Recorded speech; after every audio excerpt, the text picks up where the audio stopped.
So, continuation of our preparation for composting pit. Natanggalan namin yung topsoil, nahiwalay na. Andyan na sa tagiliran. So, binungkal namin ng kaunti. Mga 3 inches yung bottom soil. Tapos ngayon ay pinipino-pino namin. Hindi na maganda yung soil ma-brown na. Ang tawag sa probinsya namin ay bika na. Pero gaganda yan pag natabunan namin ng organic matters.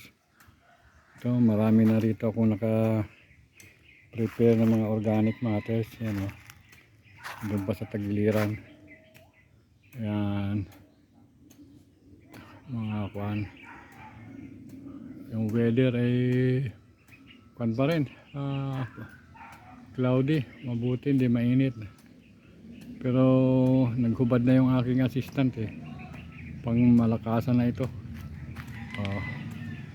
Para mamaya ay kunan naman natin ulit ng video pag nalagyan na ng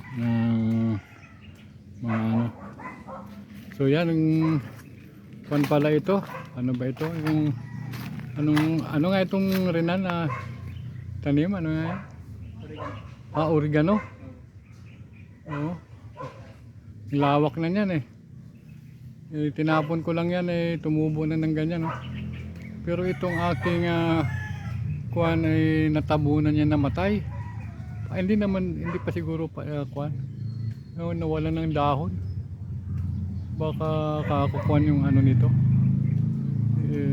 maganda yung kanyang juice kuan ito langka ito ang laki na sana lang natabunan sa dati ng ngayon ko lang na clear ng konti yung oregano.